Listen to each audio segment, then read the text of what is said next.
first polish is called Creme de la Kremlin, and this one was from the Russia collection. And this is a cream polish, and it's one of those like nude Kylie Jenner lip colors, but in nail polish form. It's got sort of like a rosy undertone. It's got a little bit of a sort of rusty undertone, but it still reads very neutral on the nails. I'm going to go in now with the second coat of Creme de la Kremlin. And you can see that it does cover pretty nicely on the second coat. I wouldn't say it's fully opaque. Again, I do the thin coats, so if you did thicker coats, then it would probably be okay. I am probably going to do 3 coats of it, but it does deepen the color a little bit and give it more opacity. So that's the second coat of Creme de la Kremlin. I'm going to go in now with the third coat of Creme de la Kremlin. And this definitely makes the nail polish fully opaque and fully cover on the nail. And it gives it a nice like gloss to the nail polish. Some of these older OPIs definitely dry really beautifully shiny and like just nice looking on the nail. So this color is generally not in my wheelhouse. It's not something that I will always reach for, but after reapplying it, it's a really beautiful color. I'm going to keep it on my maybes list to see what other colors I have in my collection that are similar to this before I fully decide to destash or keep this nail polish.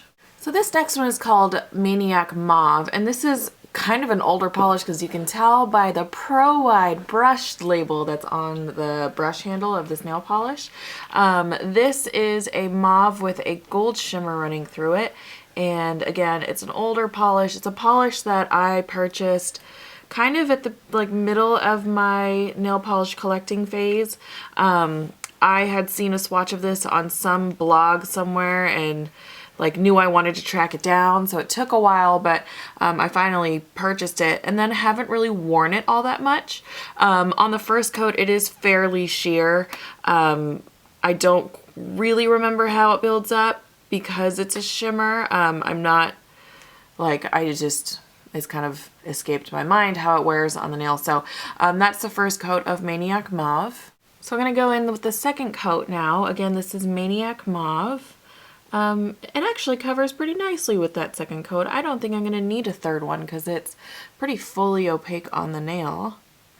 Especially if you do thicker coats, which I don't, but it's like pretty opaque on that second coat, so that's kind of nice.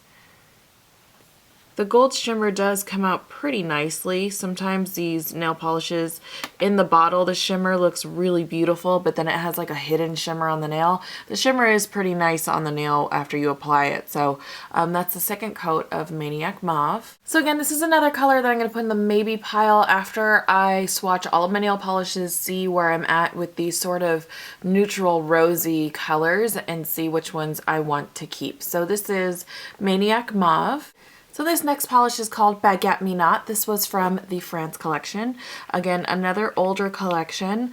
This is another sort of brick toned neutral color. It has a little bit more red to it. It's very similar in formula to Creme de la Kremlin in that it applies pretty sheer, but it builds up really nicely as a cream. This one's actually applying a lot more bright than it would look in the bottle. In the bottle, it still looks a little bit more on the dusty side, but on the nail, the color definitely applies a little bit more saturated. So that's one coat of Baguette Me Not. So I'm going to go in with the second coat now of Baguette Me Not, and as you can see, the color definitely builds up really nicely.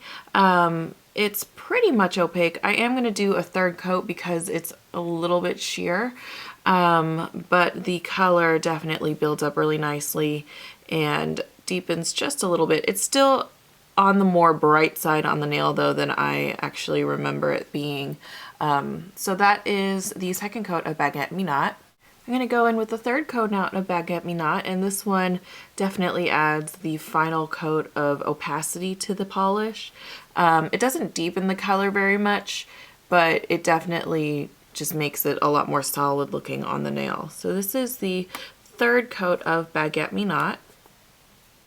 So I don't think I'm going to keep this polish. Just the tones of it are not my favorite on my skin tone. Just that sort of peachy orange undertone that it has just doesn't read well with me. So I think I'm going to destash this. So this next color is called Crepe Suzie-ette, which was also from the France collection. This is a little bit more brown toned than Baguette Me Not was. It's actually much less of a sort of reddy color that I've been swatching so far, and much more of a brown. This is the first coat. It's actually pretty opaque on that first coat. I kind of forgot about it. It is one of my favorite fall colors. I definitely don't wear this past the month of like October, November, so it has a limited wear time for me, just like in my life, but it's one that I do pull from pretty often. The color itself is sort of like a, if you guys have ever seen like cocoa beans, like off the tree, it's kind of that sort of color. So I'm going to go in with the second coat now of Crepe Suzie-ette. This one pretty much covers completely in the second coat, so I don't need to do a third coat. It deepens up the color just a little bit, but not a totally, like not a large amount to the point that it looks like it changes the shade of the nail polish. So that is the second coat of Crepe Suzie-ette. So I am going to keep this polish. It is a fall favorite of mine, and it's a really beautiful polish. Although it does have that sort of orange tone to it, it does lean a little bit more brown on me, so that's why I'm going to keep it. So the next polish is called I Knead Sourdough. This was from the San Francisco collection. This is a brown toned nail polish with a red shimmer running through it. So it looks like a brown, but it definitely has that red pop running through it that also makes it a really beautiful fall color. There was a piece of lint on the brush. This one applies actually fairly thick on the first coat. Like, it's dark enough that it gives a nice base, but also the polish itself is on the thicker side, so you get a little bit more color payoff than some of the other OPI shimmer formulas. So that is the first coat of I Knead Sourdough.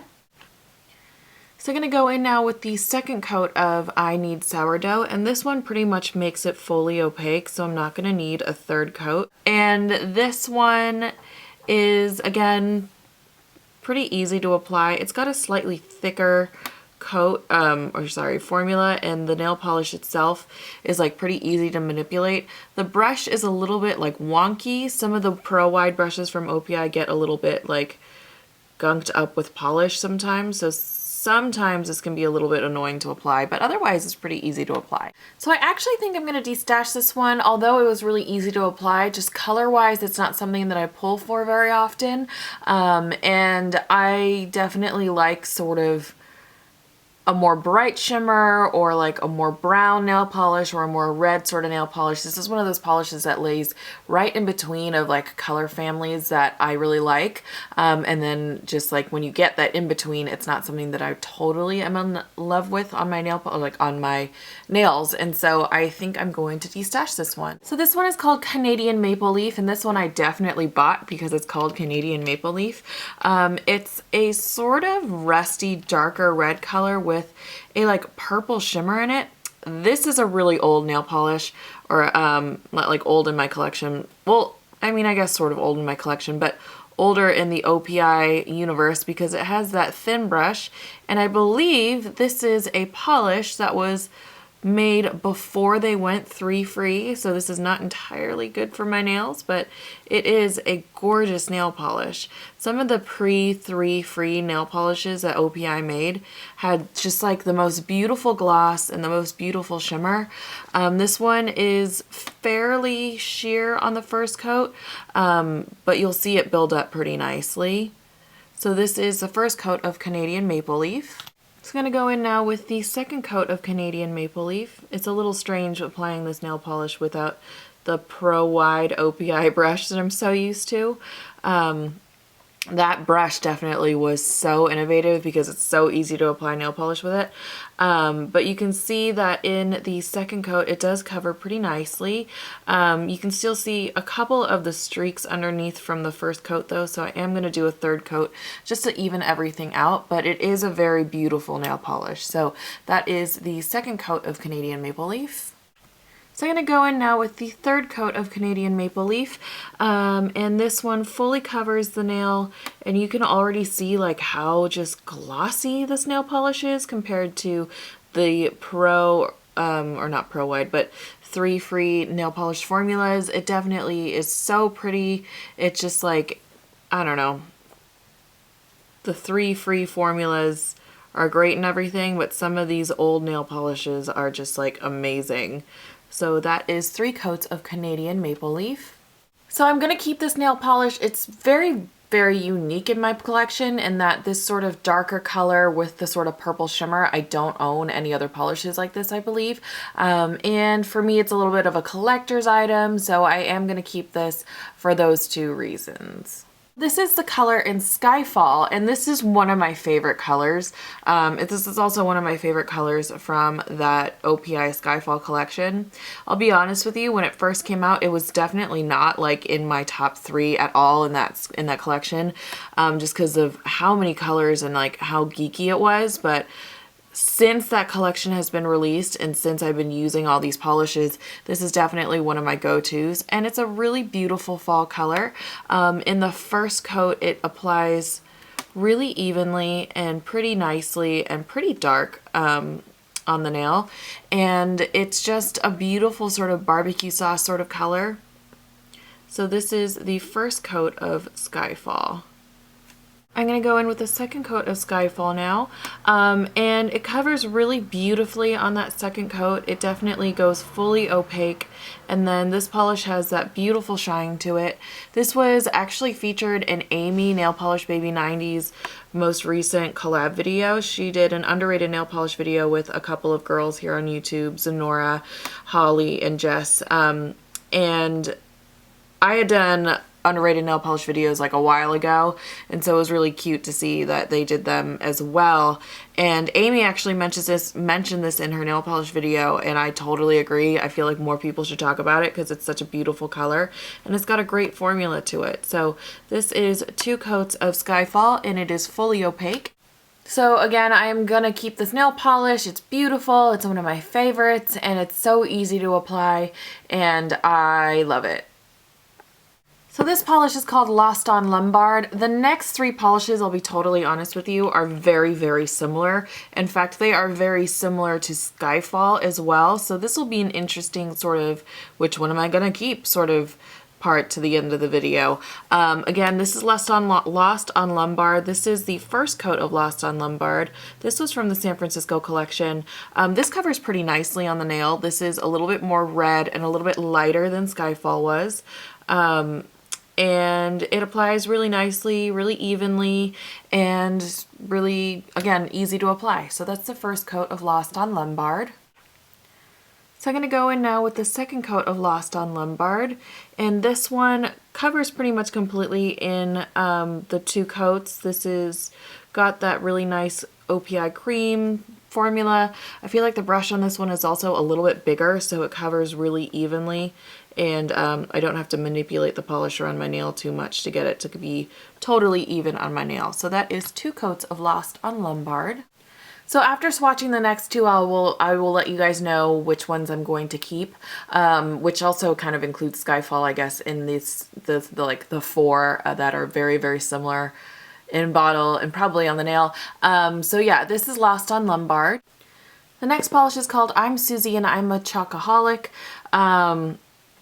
And again, this is very similar to Lost on Lombard, and like color-wise in the bottle, it's virtually identical.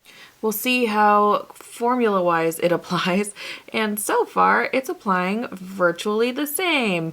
Color-wise, there's, again, even on the nails, very little to no difference from Lost on Lombard, so at this point it's just like, which one do I like more? So this is the first coat of I'm Susie and I'm a Chocoholic. I'm going to go in now with the second coat of I'm Susie and I'm a Chocoholic.